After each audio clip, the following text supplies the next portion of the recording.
Warangal BRS party అభ్యర్థినిగా doctor Kadiyam Kavya పేరును బీఆర్ఎస్ అధినేత కేసీఆర్ ప్రకటించారు. ఇందులో భాగంగా ఈరోజు భద్రకాళి అమ్మవారిని దర్శించుకొని ప్రత్యేక పూజలు నిర్వహించారు.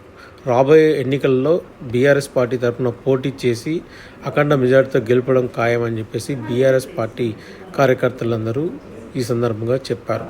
కడియం కావ్య ఈరోజు కుటుంబ సమేతంగా భద్రకాళి అమ్మవారిని దర్శించుకొని అమ్మవారికి ప్రత్యేక పూజలు నిర్వహించారు.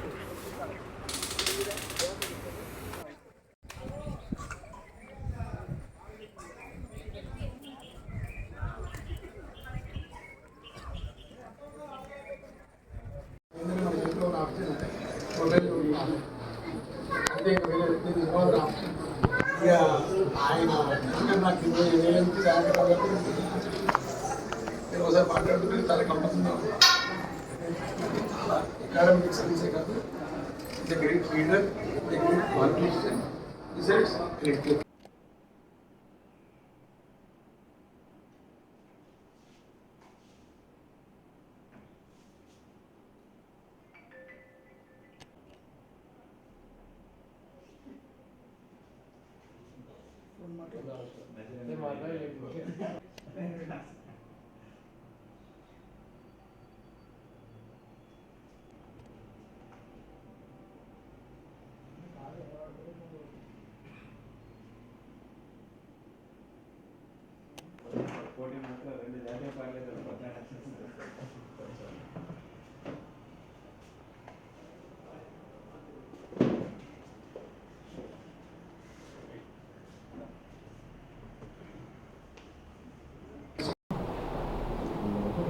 వరంగల్ పార్లమెంట్ స్థానానికి బీఆర్ఎస్ పార్టీ తరపు నుంచి కడియం శ్రీహరి గారి కుమార్తెను నిన్న కేసీఆర్ ప్రకటించి జరిగింది.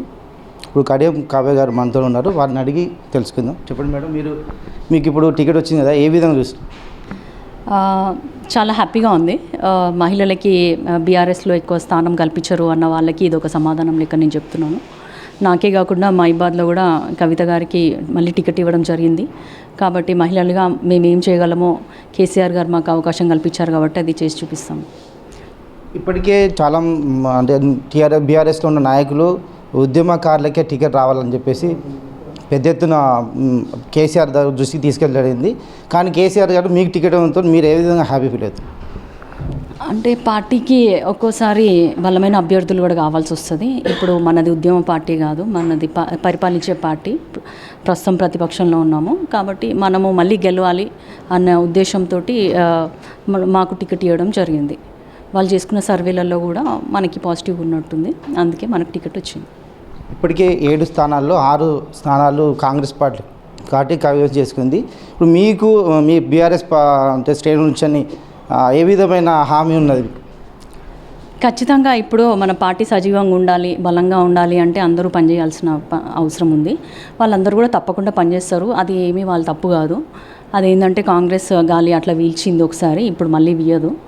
ఖచ్చితంగా బీఆర్ఎస్ వాళ్ళు మళ్ళీ బలంగా పనిచేసి కష్టపడి బీఆర్ఎస్ అభ్యర్థి అయిన నన్ను గెలిపించుకుంటారని నేను నమ్ముతున్నాను. ముఖ్యంగా వరంగల్ పార్లమెంట్ ప్రజలు ఉన్నకి వాళ్ళకి ఏ సమస్యలు ఉన్నాయో మీకు ఏమైనా దాని మీద ఐడియా ఉంది? అంటే వరంగల్ అభివృద్ధి, వరంగల్లోనే ఉంటున్నాను నేను కూడా గత 15 ఏళ్ళ నుంచి. సో వరంగల్లో ఉన్న సమస్యలు ఇక్కడ నివాసిగా నాకు కూడా తెలుసు. మనం ఏ విధంగా వాటి కోసం కృషి చేయాలి అన్న ఆలోచన కూడా ఉంది, దాన్ని ముందుకు తీసుకెళ్తాము. ప్లస్ కేంద్రంలో మనకు రావాల్సిన నిధుల గురించి మాట్లాడడం కానీ, కోచ్ ఫ్యాక్టరీ కానీ, లేకపోతే రైల్వేస్ గురించి కానీ, ఇట్లాంటి కొన్ని సమస్యలు మనకున్నాయి. స్మార్ట్ సిటీ అన్నారు, ఇట్లాంటి కొన్ని సమస్యలు మనకున్నాయి. వాటి గురించి ఇప్పుడు ఫర్ ఎగ్జాంపుల్ వరంగల్ అనే కాదు, మనకి మెడికల్ కాలేజెస్ కూడా ఇవ్వలేదు మొన్న. అదే మన రాష్ట్ర ప్రభుత్వం అయితే జిల్లాకో మెడికల్ కాలేజ్ అని ప్రకటించింది. అట్లాంటి కొన్ని పథకాలు మన తెలంగాణ వరకు రావట్లేదు, వాటి గురించి గట్టిగా ప్రశ్నించడం జరుగుతుంది. ఇప్పటికే ప్రధాన పార్టీలు 10 సంవత్సరాల నుంచి బీఆర్ఎస్ అభ్యర్థి ఎంపీగా ఉండి కూడా ఏ పథకాలను కూడా పూర్తిగా పట్టించుకోవాలని చెప్పేసి ఒక అభియోగం ఉంది. ఇప్పుడు మీరు ఆ పథకాలను కూడా రావాలని కోరుకుంటున్నారు, అంటే ఇది సాధ్యమవుతుందా? తప్పకుండా సాధ్యమవుతుంది. అది ఏంటంటే మనుషుల బట్టి అంటే పర్సన్స్ బట్టి కూడా ఉంటుంది. వారు కూడా కృషి చేశారు, కానీ అది అంత ఎక్కువ లైమ్లైట్లోకి రాలేదు. మనం కూడా గట్టిగా పోరాడతాము.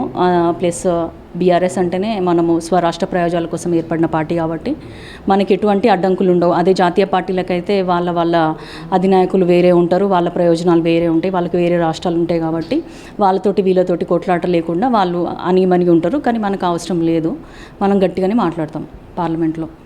ఓకే అండి, థ్యాంక్ యూ. ఇది బీఆర్ఎస్ పార్టీ అధినేత కేసీఆర్ గారు తనపై నమ్మకంతో ఇచ్చిన ఎంపీ అభ్యర్థిత్వాన్ని ప్రజలకు ముందుకెళ్ళి ఎలాగైనా గెలుపు దిశగా కృషి చేస్తామని చెప్పి కావ్య గారు అంటున్నారు. కెమెరా నయంతో దిలీప్, KTIMS TV, వరంగల్.